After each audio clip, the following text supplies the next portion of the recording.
Welcome to mathematics with doctor Sonen Gupta online maths class.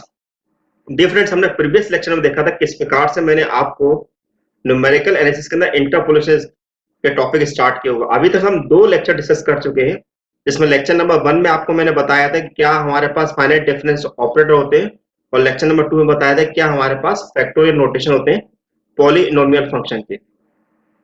इसी series को continue करते हुए आज हमारा लेक्चर नंबर 3 है, जो कि हमारे पास बेस्ड होगा मिसिंग टर्म टेक्निक, और साथ में आपको बताएंगे what is the meaning of the interpolation method. तो आइए स्टार्ट करते हैं interpolation method. Interpolation for equal interval के बारे में हम यहाँ पर डिस्कस कर रहे हैं, और आज हमारा लेक्चर नंबर 3 है। लेक्चर नंबर 3 है मिसिंग टर्म टेक्निक और by Newton binomial expansion formula. अगर आपने मेरी वेबसाइट पर विजिट नहीं किया तो वेबसाइट को विजिट कर लिए www.sonengupta.blogspot.in और www.sonengupta.com पर। अगर आपने इन वेबसाइट पर विजिट कर लिया है तो बहुत अच्छी बात है, अगर विजिट नहीं किया तो विजिट जरूर करें। क्यों करें?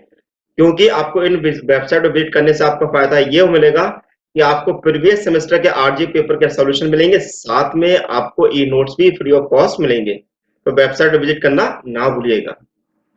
आज के हमारे टॉपिक के आउटलाइन हमारे पास होगा introduction of interpolation of extrapolation के बारे में, असम्पशन ऑफ इंटरपोलेशन पढ़ेंगे हम, then concept of missing term technique पढ़ेंगे, साथ में हम कुछ सॉल्व प्रॉब्लम्स करेंगे, और उसके बाद आपको कुछ प्रैक्टिस प्रॉब्लम के लिए देंगे। तो डियर फ्रेंड्स, यहाँ पर प्रैक्टिस प्रॉब्लम देने का पर्पस केवल इतना होता है जिससे कि आप आसानी से अपने क्वेश्चन को सॉल्व कर सके और अपनी प्रैक्टिस कर सके। साथ में मैंने यहाँ पर आपको मैं उनके सॉल्यूशन यानी कि उनके आंसर भी आपको प्रोवाइड कराता हूं, तो उसका यूज जरूर करिएगा। तो इंटरपोलेशन और एक्सट्रापोलेशन क्या होता है? तो देखिए, जनरली हम इंटरपोलेशन का मीनिंग निकालते क्या है वो आप समझ लीजिए। सिंपल सा डेफिनेशन है concept of interpolation. The interpolation is a procedure to find the intermediate of a function corresponding to given argument. इसका मतलब कहने का ये हुआ कि अगर आपके पास कोई भी एक आर्गुमेंट और एंट्री के फॉर्म में अगर आपको कोई भी टेबल दे रखी है, अगर आपको कोई भी इंटरमीडिएट वैल्यू निकालनी है किसी भी आर्गुमेंट के कोरस्पॉन्डिंग में, और वो आर्गुमेंट अगर उसी टेबल की रेंज में होता है, तो हम जो प्रोसीजर यूज करते हैं उसे बोलते हैं इंटरपोलेशन। तो इसलिए इसकी डेफिनेशन दी है कि interpolation is a procedure to find the intermediate value of a function corresponding to given argument. अब नेक्स्ट हम देखते हैं assumption ऑफ इंटरपोलेशन की। assumption ऑफ इंटरपोलेशन क्या होते हैं? Number 1, the function is a polynomial function. इसको हमेशा आप ध्यान रखिएगा। पहला पॉइंट assumption ऑफ इंटरपोलेशन, पहला पॉइंट हमारे पास है the function is a polynomial. ये आपकी पॉइंट नंबर 1 हमेशा आपका क्वेश्चन में पूछा जाता है। तो ध्यान रखना, जो भी इंटरपोलेशन हमारे पास हम जो ड्राइव करेंगे, जो भी हमारे फॉर्मूले होंगे, वो सारे के सारे पॉलिनोमियल फंक्शन पे बेस्ड हैं, और हम इन्हीं पे बेस्ड अपने क्वेश्चन को सॉल्व करते हैं। लेकिन कई बार हमसे बोला जाता है कि आपका वैल्यूज हमें एक्सपोनेंशियल में दिया हुआ, बताइए ये डिफरेंस क्यों आ रहा है, तो हम वहां पर ये लॉजिक को अप्लाई करेंगे। Point number 2, there are no sudden jump or fall in the value of the function during the period of consideration। कहने का मतलब ये हुआ कि आपके पास जो भी टेबल में एंट्री दी रहेंगी उसमें कोई भी हमारे पास जंपिंग नहीं होगी। एंट्री के अंदर मतलब ऐसा नहीं होगा कि एकदम वैल्यू इंक्रीज हो गई, एकदम वैल्यू डिक्रीज हो गई। जो भी कुछ होगा वो एक यूनिफॉर्मली तरीके से होगा। द राइज और fall in the value of the function should be uniform. तो पॉइंट नंबर 2 और 3 एक प्रकार से सेम पॉइंट हमारे पास बने हुए हैं। तो इन 3 एजम्पशन को आप याद रखिएगा जब भी आपसे assumption ऑफ इंटरपोलेशन कहा जाता है। कॉन्सेप्ट ऑफ एक्सट्रापोलेशन, देखिए इंटरपोलेशन में हमने देखा कि इंटरपोलेशन में मैंने आपको बताया कि इंटरमीडिएट वैल्यू के बारे में बात किया जाता है। तो एक्सट्रापोलेशन में क्या होगा कि आपका जो आर्गुमेंट होगा वो आउटसाइड द रेंज होगा हमारे पास। So extrapolation is a procedure of estimating the value of a function outside the given range of the values of argument. तो सिंपल डेफिनेशन, इंटरपोलेशन मतलब इंटरमीडिएट और एक्सट्रापोलेशन मतलब आउटसाइड द रेंज। अब इसको हम समझते हैं एक टेबल के थ्रू, आप समझिएगा। सपोज भी है मेरे पास एक टेबल है, ये मैंने यहाँ पर आर्गुमेंट जो ले रखे हैं वो 0 से लेके मैंने 2 तक ले रखे हैं, जबकि एंट्री मेरे पास के कोरस्पॉन्डिंग आई है। अभी हमें इस बारे में चिंता नहीं करनी है कि ये टेबल हमारे पास कहाँ से आई है, हमें इससे कोई मतलब नहीं है। अब समझिए, अगर मान लो मुझे कोई इंटरमीडिएट वैल्यू निकालना है, for example to find the value of F of X, X equal to 1.2, 2.5, 2.8। आप देखेंगे तीनों के तीनों वैल्यू हमारे पास जो है आपको रेंज के अंदर मिलेगी। रेंज के अंदर मिलेगी मतलब कि वो आपके पास 0 से लेके 3 के बीच में ही हमारे पास होंगी। अब ऑब्वियसली इनके कोरस्पॉन्डिंग में जो भी हम एंट्री निकालेंगे और उनको निकालने के लिए हम जिन मेथड्स का यूज करेंगे वो सारे के सारे इंटरपोलेशन कहलाते हैं. Clearly, all the argument lie in the given name. That means the method to find the values of these function corresponding to these argument, then the known as the interpolation method. To find the value of f of x equal to 3.1, 3.4, 4 and 5. अब देखिए ये वाली जो value हमारे पास है ये range के आउटसाइड हमारे पास जा रही है, तो विद इन वैल्यूज को निकालने के लिए हम जिन मेथड्स का यूज करेंगे वो एक्सट्रापोलेशन होगा. तो बेसिकली हम यहाँ पर हम स्पेशली इंटरपोलेशन के बारे में आपको बता रहे हैं, हम यहाँ पर आपको एक्सट्रापोलेशन के बारे में नहीं बताएंगे. Flow chart of interpolation method. देखिए मैं आपको एक फ्लो चार्ट बना के बता रहा हूँ कि इंटरपोलेशन में क्या क्या चीज होगी. तो सबसे पहले हम इंटरपोलेशन लेते हैं. तो इंटरपोलेशन को दो भागों में हम डिवाइड करते हैं. नंबर 1, एक हमारे पास होता है interpolation based on equal interval और दूसरा होता है ऑन अनइक्वल इंटरवल. तो इंटरपोलेशन फॉर इक्वल इंटरवल. अगर हम इंटरपोलेशन फॉर इक्वल इंटरवल के बारे में हम बात करेंगे तो सबसे पहले हम निकालते हैं मिसिंग टर्म टेक्निक पढ़ेंगे. देन उसके बाद पढ़ेंगे Newton forward difference formula. Then Newton backward difference फॉर्मूले के बारे में बात करेंगे. उसके बाद हम बात करेंगे सेंटर डिफरेंस फॉर्मूले के लिए. सेंटर डिफरेंस फॉर्मूले में ओवरऑल 5 सेंटर डिफरेंस फॉर्मूले पढ़ रहे हैं. पहला हमारे पास होगा Gauss forward centre difference formula. Then second हमारे पास होगा Gauss backward centre difference formula. Then इसके बाद होगा Stirling centre difference formula. Then fourth हमारे पास होगा बेसेल्स फॉर्मूला और फिफ्थ हमारे पास होगा Laplace avert centre difference formula. ठीक है. अब ये फॉर्मूले किस प्रकार से कैसे अप्लाई किए जाते हैं ये मैं आपको क्वेश्चन के थ्रू ही बताऊंगा जब मैं इनके क्वेश्चन सॉल्व करा रहा हूं. तो मेरे लेक्चर्स को जरूर देखिएगा जिससे कि आप उसका ज्यादा से ज्यादा बेनिफिट उठा सकते हैं. नेक्स्ट इसके बात करते हैं इंटरपोलेशन फॉर अनइक्वल इंटरवल के बारे में. तो इंटरपोलेशन फॉर अनइक्वल इंटरवल जो होता है वो दो भागों में डिवाइड होता है. पहला होता है Lagrange method and then second होता है न्यूटन डिवाइडेड डिफरेंस मेथड. तो यहाँ पर इस फ्लो चार्ट को बनाने का पर्पस केवल इतना है कि आप समझ जाएं कि ओवरऑल हम इंटरपोलेशन में क्या क्या चीजें डिस्कस करेंगे. नेक्स्ट हमारे पास है मिसिंग टर्म टेक्निक. अब जो हमारा मेन टॉपिक है वो हम समझ लेते हैं कि किस प्रकार से मिसिंग टर्म टेक्निक निकाली जाती है.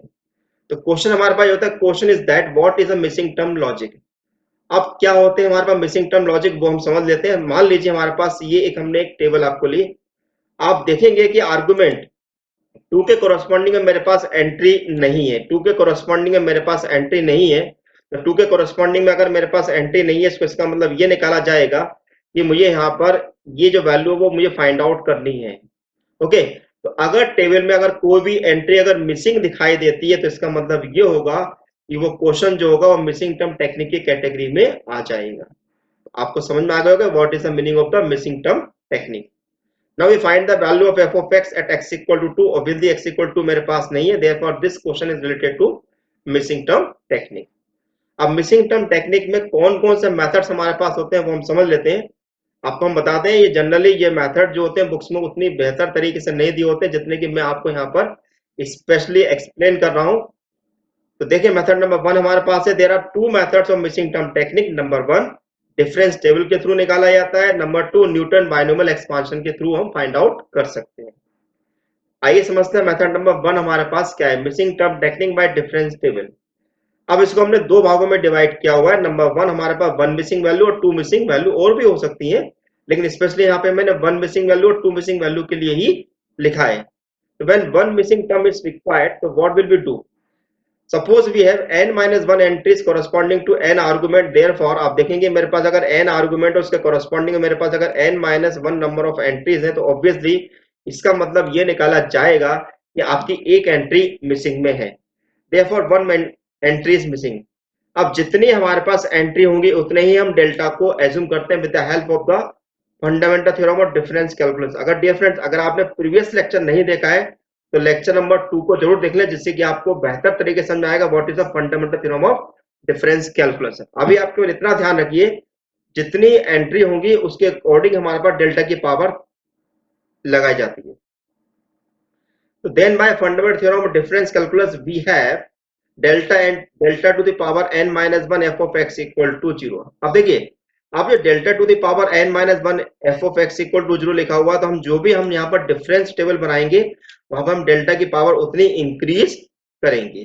तो construct the table difference table up to n minus 1 difference and taking n minus 1 difference is 0 which gives the required missing term. तो आपको वहां पर रिक्वायर्ड मिसिंग टर्म मिलेगी।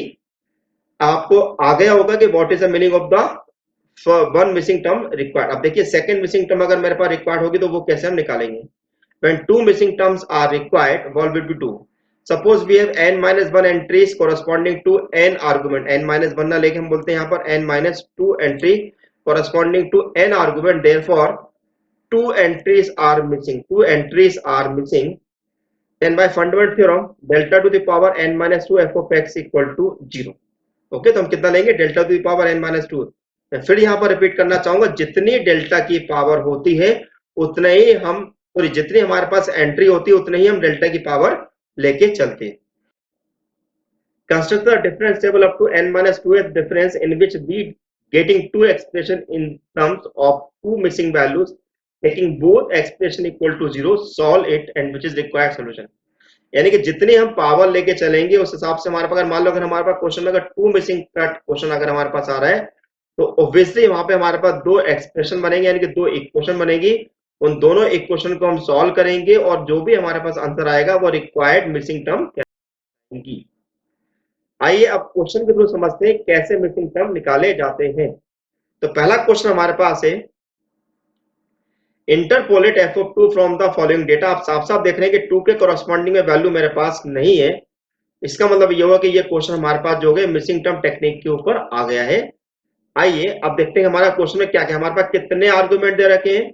ओवरऑल कितने आर्गुमेंट मेरे पास यहाँ पर है, मेरे पास 4 आर्गुमेंट और 3 एंट्रीज है। इसका मतलब है कि 1 वैल्यू मेरे पास मिसिंग में आ रही है। Clearly we have 3 entries corresponding to 4 argument, then by the fundamental theorem तो क्या होगा, जितनी एंट्री है उतनी हम डेल्टा की पावर एज्यूम करेंगे। तो डेल्टा की पावर मेरे पास होगी 3 f of x equal to 0। अब delta to the power 3 f of x equal to 0 इसको मैंने ले लिया इक्वेशन नंबर 1। अब हम यहाँ पर बनाएंगे अपनी डिफरेंस फॉरवर्ड डिफरेंस टेबल। अब देखिए फॉरवर्ड डिफरेंस टेबल कैसे बनाई जाती है उसको ध्यान से समझ लीजिए। आप पहले यहाँ पर आर्गुमेंट्स लिखते हैं और उसके कॉरस्पॉन्डिंग में यहाँ पे आप एंट्री लिखते हैं, लेकिन एंट्री लिखते समय जो आपकी मिसिंग वैल्यू होती है उसको हम किसी भी कांस्टेंट या किसी भी नंबर के थ्रू नोट करते हैं। जैसे कि मैंने यहाँ पर y से रिप्रेजेंट किया, यानी कि मुझे यहाँ पर y की वैल्यू को फाइंड आउट निकालना है। अब हम क्या करते हैं, इसको सीधे सीधे डिफरेंस निकाल दो। y माइनस 7 करेंगे तो y माइनस 7 मिलेगा, 13 माइनस y करेंगे तो 13 माइनस y मिलेगा, 21 माइनस 13 करेंगे तो 8 मिलेगा। एक बात का ध्यान रखिएगा, जब भी हम ये वैल्यू निकालेंगे तो इसके सेंटर में ये वैल्यू हम लिखते जाएंगे। सेंटर का हमें ध्यान रखना है। क्यों सेंटर में लिखते हैं, क्योंकि हम यहाँ पे हमेशा एक स्लोप जनरेट करते हैं। अब 13 minus Y of minus Y minus 7 करेंगे तो आपको मिलेगा 20 माइनस वाई, यानी कि इन दोनों के बीच का अगर वैल्यू निकालेंगे तो वो हमारे पास आएगा 20 माइनस वाई। और 8 माइनस 13 माइनस वाई करेंगे तो आपको मिलेगा वाई माइनस वाई। इसी प्रकार इन दोनों का अगर हम डिफरेंस निकालेंगे तो हमारे पास आएगा माइनस 25 माइनस 3 वाई। अब देखिए ये जो हमने माइनस 25 माइनस 3 वाई निकाला है, हमें ये देखना है कि वैल्यू क्या होगी। हम क्या करेंगे, अगर किसी क्वेश्चन में अगर हमारे पास 1 मिसिंग टर्म निकालना है तो आप हमेशा क्या करेंगे, फर्स्ट आर्गुमेंट को एज्यूम करके चलेंगे। मैं आपसे ये बिल्कुल नहीं कह रहा हूं कि आप 1 एज्यूम करेंगे, मैंने बोला फर्स्ट आर्गुमेंट। अगर क्वेश्चन में अगर 1 मिसिंग टर्म का क्वेश्चन है तो आप हमेशा first argument of the table को कंसिडर करेंगे। ओके आइए समझे कैसे। Taking first argument of table x equal to 1 and putting in equation number 1। तो हमने पुटिंग इन इक्वेशन नंबर 1 रख दिया। अब डेल्टा 3 f ऑफ 1 हम कैसे निकाल रहे हैं, अब डेल्टा 3 f ऑफ 1 कैसे निकाले, ध्यान से देखिएगा।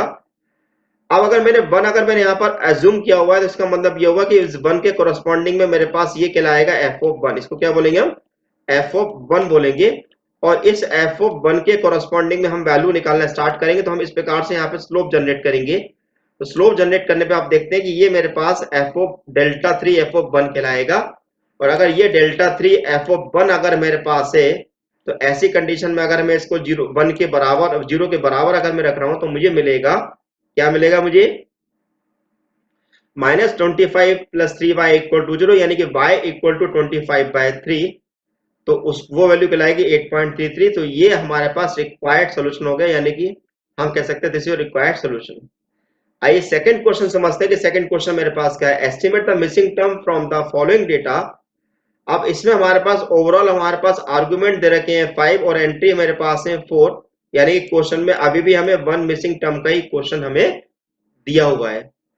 तो अब हमारे पास क्वेश्चन में क्या लिखा हुआ है, clearly we have 4 entries corresponding to 5 argument, then by the fundamental theorem we have delta to the power 4 F of X equal to 0। Okay, अब हमने क्या करा, यहाँ पर डिफरेंस टेबल बना रहे, तो डिफरेंस टेबल हमने यहाँ पर कंस्ट्रक्ट करी। तो यहाँ पर हमने लिखे अपने आर्गुमेंट, उसके कॉरेस्पॉन्डिंग लिखी एंट्री, और जिसके कॉरेस्पॉन्डिंग में वैल्यू मेरे पास मिसिंग है उसको मैंने यहाँ पर y से रिप्रेजेंट कर दिया, यानी कि मुझे y की वैल्यू को फाइंड आउट करना है। अब 1 और 3 का डिफरेंस मेरे पास क्या होगा 2, 9 और 3 का मेरे पास होगा 6, y और 9 का होगा y माइनस 9, और 81 माइनस y होगा तो 80 माइनस y लिखाएगा। 6 माइनस 2 करेंगे तो 4 मिलेगा, y माइनस 9 माइनस 6 करेंगे तो y माइनस 15 हो जाएगा, और 81 माइनस y करेंगे और y माइनस 9 करेंगे तो 90 माइनस 2y हो जाएगा। ध्यान रखना, नीचे वाली वैल्यू से ऊपर वाली वैल्यू को सब्ट्रैक्ट करना है। Then next y minus 15 minus 4 करेंगे तो आपको मिलेगा y माइनस 19, 90 माइनस 2y करेंगे तो आपको मिलेगा 105 minus 3y। Similarly 1035 minus 3y करेंगे y माइनस 19 से तो आपको मिलेगा 124 माइनस 4y। अब क्योंकि क्वेश्चन हमारा फिर से 1 मिसिंग टर्म का है, तो अब हमारे पास फर्स्ट आर्गुमेंट क्या हो गया, 0 हो गया। तो अब हम यहाँ पर लेंगे x इक्वल टू 0। क्वेश्चन में हमारे पास इंटरवल कितने का चल रहा है, 1। तो इसका मतलब यह हुआ कि आपको इस 1 के कॉरेस्पॉन्डिंग में आपको वैल्यू निकालनी है। तो आप साफ साफ देख सकते हैं कि मैंने यहाँ पर एक स्लोप जनरेट किया, और स्लोप जनरेट करने पे मेरे को वैल्यू मिलेगी 124 माइनस 4y। तो फाइनली आपके पास ये वैल्यू लिखाएगी delta 4 F of 0 equal to 0। देखिए किस प्रकार से, delta 4 F of 4 equal to 0, यानी कि 124 minus 4/3। This is only y लिख रहे हैं हम यहाँ पर, y से रिप्रेजेंट करेंगे। Then y equal to 124 upon y, यानी कि 31। तो आपका रिक्वायर्ड आंसर हो गया 31। एक बात और ध्यान दीजिएगा, जो भी हमारे पास जो वैल्यू आएगी, इसकी खास बात ये होती है कि जो वैल्यू हम निकाल रहे हैं वो उसी रेंज के बीच में आना चाहिए। रेंज के बीच में आना चाहिए तो उसको समझ लें आप कैसे। मान लिया हमारे पास y है, तो हमारा आंसर जो है हमेशा 81 और 9 के बीच में ही आना चाहिए। जैसे कि आप देख रहे हैं कि आपका आंसर जो है 31 आ रहा है, यानी कि हम ये कह सकते हैं कि हमारा आंसर सही है। आइए क्वेश्चन नंबर 3 देखें। तो डियर फ्रेंड्स, यहाँ पर आपको मैं क्वेश्चन जो करा रहा हूँ, मैं आपको इस प्रकार के क्वेश्चन कराने की कोशिश कर रहा हूँ जिससे कि आपको किसी प्रकार की कोई दिक्कत ना हो। कोशिश की जाती है कि ज़्यादा से ज़्यादा वैरायटी कवर करें, लेकिन हमारे पास कुछ लिमिटेशन होता है, तो इसलिए हम इस प्रकार से क्वेश्चन कुछ ही सॉल्व कर पाते हैं। लेकिन आप इन क्वेश्चन की हेल्प से अपने इम्प्रूव योर सेल्फ के अंदर आपको जो क्वेश्चन दिए उनको आप सॉल्व करके जरूर देखिएगा, जब भी आपको इस लेक्चर का ज़्यादा से ज़्यादा फायदा मिल सकता है। आइए प्रॉब्लम नंबर 3 हमारे पास है, missing the find the missing term. अब ये जो क्वेश्चन हमारे पास है, आप देखेंगे इस क्वेश्चन में हमारे पास 2 मिसिंग वैल्यू हमारे पास आ गई है। दिस इज 15 के कोरस्पॉन्डिंग में और 30 के कोरस्पॉन्डिंग में। तो हम क्या करते हैं, 15 के कोरस्पॉन्डिंग में मान लेते हैं कि वो वैल्यू हमारे पास a है, और 30 के कोरस्पॉन्डिंग में मान लेते हैं कि वो वैल्यू हमारे पास b। आप चाहे तो y और z या a और b कुछ भी आप एज्यूम कर सकते हैं। Clearly, we have 4 entries corresponding to 6 arguments. Then, by the fundamental theorem of difference calculus, we have delta to the power 4 f of x equal to 0. आप यहाँ साफ साफ देख रहे हैं कि मेरे को यहाँ पर 2 एंट्रीज मेरे पास मिसिंग है। Clearly, here 2 entries are missing. Then, we taking x equal to 10 and x equal to 15, जो कि आपको यहाँ पर क्वेश्चन में दिखाई दे रहा है। अब x equal to 10 और x equal to 15 मैंने क्यों लिया, जैसे कि मैंने आपको बताया था प्रीवियस क्वेश्चन में कि अगर आपके पास 1 मिसिंग वैल्यू होती है तो आपको यहाँ पर फर्स्ट आर्गुमेंट लेना होगा, लेकिन अगर आपकी वैल्यू 2 मिसिंग होंगे तो ऐसी कंडीशन में आपको फर्स्ट आर्गुमेंट, देन उसके बाद आपको सेकंड आर्गुमेंट लेके क्वेश्चन को सॉल्व करना होगा। अब आपके मन में सवाल उठ रहा होगा कि अगर आपके पास क्वेश्चन में अगर 3 मिसिंग वैल्यू होगी तो क्या होगा, तो आप थर्ड आर्गुमेंट लेंगे, यानी कि जितने आर्गुमेंट आपके पास मिसिंग, जितने एंट्री आपके पास मिसिंग होंगे इसके कोरस्पॉन्डिंग उतने आर्गुमेंट हमारे पास इंक्रीज होते चले जाएंगे। तो जैसे मैंने x इक्वल टू 10 लिया तो मेरे पास इक्वेशन क्या बनेगी, delta 4 f of 10 equal to 0। Now say this equation number 2, delta 4 f of 15 equal to 0। Okay, now say this equation number 3। आइए हम डिफरेंस टेबल बनाते हैं यहाँ पर। तो डिफरेंस टेबल बनाने का तरीका क्या, हमने यहाँ पर पहले लिया अपनी सारी आर्गुमेंट लिख दिए और उसके कॉरस्पॉन्डिंग हमने एंट्री लिख दी, और जो हमारे पास मिसिंग थी उनको हमने यहाँ पर a और b से रिप्रेजेंट किया हुआ है। ओके, अब a माइनस 43 करेंगे तो आपको मिलेगा a माइनस 43, 29 माइनस a करेंगे तो 29 माइनस a मिलेगा, 32 माइनस 29 करेंगे तो 3 मिलेगा, b माइनस 32 करेंगे तो b माइनस 32 मिलेगा, 77 माइनस b करेंगे तो 77 माइनस b मिलेगा।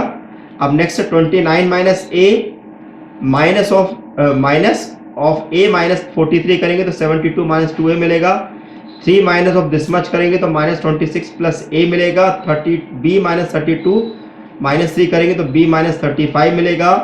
तो ध्यान रखना सेकंड फर्स्ट इस वाली वैल्यू से आपको इसको माइनस करना, तो 77 माइनस b करेंगे और b माइनस 32 से तो आपको 109 माइनस 2b मिलेगा। इसी प्रकार हम इनको भी अगर आपस में माइनस करते चले जाते हैं तो आपको ये वैल्यू मिलती चली जाएगी।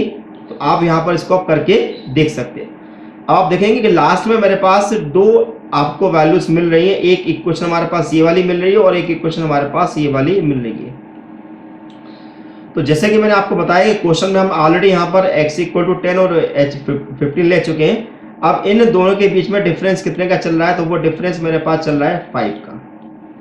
ओके, तो according to the difference table हम क्या करेंगे, इन दोनों वैल्यू को हम 0 के इक्वल लिख देंगे फ्रॉम इक्वेशन नंबर, ठीक है। तो b minus 4a plus 89 equal to 0, that mean b minus 4a equal to minus 89। और सिमिलरली सेकंड मिलेगा minus 4b plus a plus 153 equal to 0, then minus 4b plus a equal to minus 153। Now say this equation number 5। अब इन दोनों equation को हमें solve करना है, यानी कि solve the equation number 4 and 5।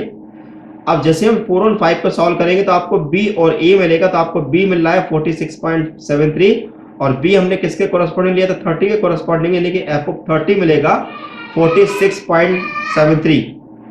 इसी प्रकार a equal to 33 minus 93, that is f15 equal to 33.93। This is your required solution.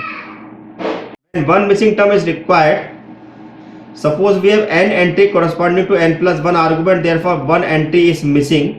That means then by the fundamental theorem of difference calculus we have delta n f of x equal to 0. अब हम जानते हैं कि delta की value हमारे पास कितनी होती है, e माइनस 1 होती है। तो e माइनस 1 की पावर n हो जाएगा n, और इस f of x को हम यहाँ पर ले लेंगे yx।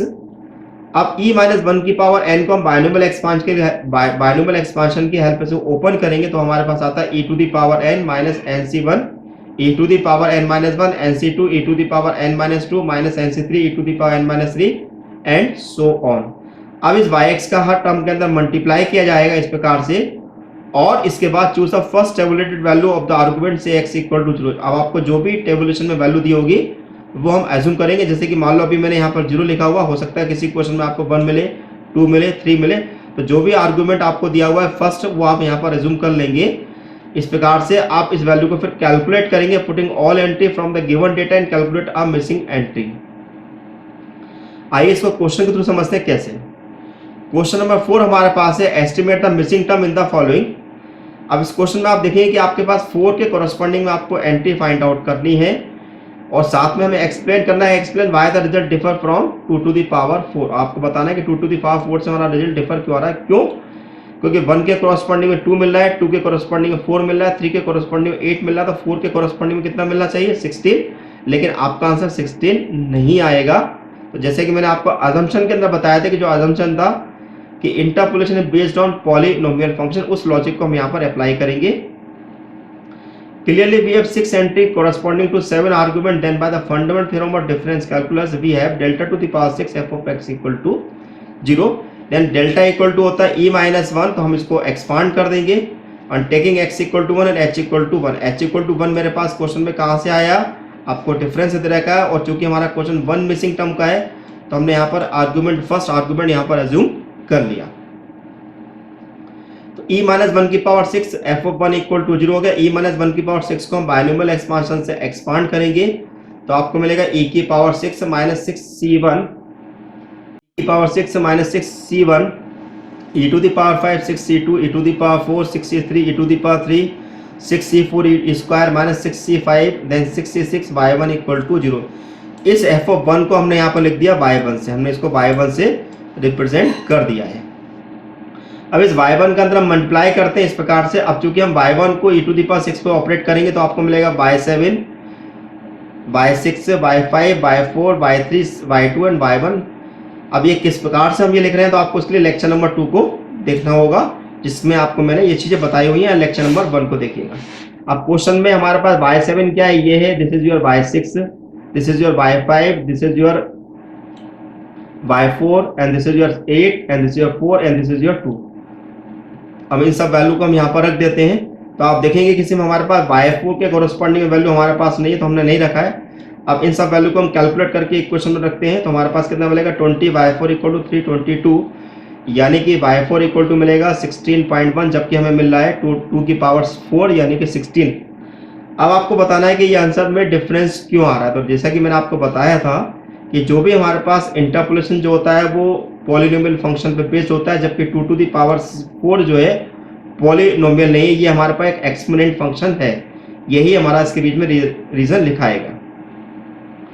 We know that the interpolation based on polynomial function, but 2 to the power 4 is not a polynomial function because it is exponent function. That's why the reason the value is differ from that. अब आपको समझ में आ गया होगा किस प्रकार से हम ये रीजन लिख सकते हैं। आइए एक क्वेश्चन और देखते हैं, find the missing term from the following. अब इस क्वेश्चन में देखेंगे हमारे पास दो मिसिंग वैल्यू हमारे पास आ रही है, एक 10 के कोरस्पॉन्डिंग में और एक 20 के कोरस्पॉन्डिंग में। इसका मतलब ये होगा कि आपको डेल्टा की power 4 f of x equal to 0 लेना होगा। Clearly we have 4 entries corresponding to 6 argument, then by the fundamental theorem of difference calculus delta 4 by f of x equal to 0। Clearly here 2 entries are missing, साफ साफ हम देख सकते हैं। तो e minus 1 की power 4 f of x equal to 0 लिखेंगे। e minus 1 को हम बाइनोमियल एक्सपांशन से एक्सपांड करेंगे, देन उसके बाद f of x का हम यहाँ पर मल्टीप्लाई करेंगे सभी टर्म के अंदर। देन उसके बाद हम यहाँ पर e की पावर 4 f of x पे ऑपरेट करते तो मिलेगा x प्लस 4h, e3 को करेंगे तो x plus 3h, e square को करेंगे x प्लस 2h और e को करेंगे x प्लस h और f of x एज रहेगा। इसको हम कह देते हैं इक्वेशन नंबर 2। अब देखिए जो भी हमारे पास दो मिसिंग टर्म वाला क्वेश्चन आएगा, आपको यहाँ तो सभी के अंदर सेम करना है। अब यहाँ पे हमारे पास दो केस अराइज होंगे। तो पहला केस हमारे पास ये है कि आपको पहला आर्गूमेंट लेना है x इक्वल टू 0 और क्वेश्चन में इस समय डिफरेंस कितने का चल रहा है 5 का। तो आपके पास h जो होगा वो 5 के बराबर आपको क्वेश्चन में दे रखा है। And putting in equation number 2, जैसे हम इक्वेशन नंबर 2 में रखेंगे तो h की वैल्यू 5 है और x इक्वल टू 0, तो ऑब्वियसली ये हमारा कहलाएगा f, ये वाली वैल्यू जो हमारे पास हो जाएगी वो f ऑफ 20 कहलाएगी, ये f ऑफ 15 हो जाएगा, ये f ऑफ 10 हो जाएगा और ये आपका f ऑफ 5 हो जाएगा और ये आपका f ऑफ 0 हो जाएगा, कुछ इस प्रकार से। अब आप देखेंगे कि मेरे पास f ऑफ 20 मिसिंग में है, f ऑफ 10 भी मिसिंग है, लेकिन बाकी सब वैल्यू मेरे पास है। तो इन सब वैल्यू को हम टेबल से रख देंगे और एक इक्वेशन फॉर्म कर देंगे। तो हमारी इक्वेशन बन जाएगी f of 20 plus 6 f of 10 equal to 102 और ये हमारी इक्वेशन नंबर 3 है। अब ऐसे हम केस नंबर 2 लेंगे, जिसमें हम केस नंबर 2 में हमारे पास सेकेंड आर्गूमेंट लेंगे 5 और h तो आपके पास 5 दे ही रखा है। तो देखें किस प्रकार से। तो अब आपके पास वैल्यू मिलेगी f of 25 and so on. f of 25 की हम वैल्यू पुट करेंगे, सारी वैल्यूज हमने पुटअप करी। आपके पास फिर से दो मिसिंग हमारे पास दिखाई दे रही है, f ऑफ 20 और f ऑफ 10। तो आपके पास फिर से इक्वेशन मिलेगी f of 20 plus f of 10 equal to 35.75। आप देखेंगे कि f ऑफ 20 का कोफिशिएंट 4 है और f ऑफ 10 का कोफिशिएंट 4 है, तो हमने 4 से यहाँ पर डिवाइड कर दिया है। Now say this equation number 4। अब इक्वेशन नंबर 3 और 4 को हम सॉल्व करेंगे और उसके बाद उसको सिंप्लीफाई करेंगे। तो आपके आंसर जो मिलेगा f ऑफ 10 इक्वल टू 13.25 और f ऑफ 20 22.5। ध्यान रखना जो भी आपको आंसर मिलेगा वो आपको रेंज के अंदर ही मिलना चाहिए। अगर आपका आंसर रेंज के अंदर नहीं हुआ तो आपका सोल्यूशन गलत माना जाएगा। तो डियर फ्रेंड्स, अगर आपको किसी भी प्रकार का कोई डाउट अगर आपको आता है तो आप ये लेक्चर के कमेंट बॉक्स पूछ सकते हैं। आपकी क्वेरी जल्द से सॉल्व करने की कोशिश की जाएगी। अब मैं आपको कुछ प्रैक्टिस प्रॉब्लम यहाँ पर देता हूँ। तो प्रैक्टिस प्रॉब्लम देख लीजिए, मैंने यहाँ पे कुछ मिला के आपको 3 प्रैक्टिस प्रॉब्लम दे रखे हैं, डिफरेंट टाइप के क्वेश्चन है। तो अब मैं यहाँ पे स्पेशली क्वेश्चन नंबर 3 को यहाँ पर एक्सप्लेन करना चाहूँगा। यहाँ पे लिखा find the first term of the series वो second and subsequent terms are 8, 3, 0 और -10। अब इस क्वेश्चन को आप कैसे सॉल्व करेंगे? तो सिंपल सा लॉजिक हमारे पास ये होता है कि अगर हमारे पास इस तरह से क्वेश्चन दिया था, इसका मतलब ये कि आपको आर्गुमेंट अपनी तरफ से एज्यूम करना है और आपको एंट्री दे रखी है जिसमें हमारे पास फर्स्ट एंट्री आपकी मिसिंग है। ओके, तो आपको करना है क्या है कि आपको यहाँ पर x लिखना है हमारे पास और यहाँ पर हमें लिखना है f ऑफ x। ओके, अब आपके पास क्या है कि x की वैल्यू हमारे पास मान लेते 0, then 1, then 2, then 3 and then 4 और f ऑफ x की वैल्यू में यहाँ पर ये यानी फर्स्ट एंट्री हमारी मिसिंग है। This is your 8, this is your 3 and this is your 0 and this is -10। अच्छा, ये आपके ऊपर डिपेंड करता है कि आप आर्गुमेंट क्या एज्यूम करना चाहते हैं। इसमें किसी भी प्रकार का कोई रेस्ट्रिक्शन नहीं है। आपका आंसर सबसे बराबर ही मिलेगा। तो ये इस क्वेश्चन के लिए आपका हिंट है, इस क्वेश्चन सॉल्व जरूर करिएगा।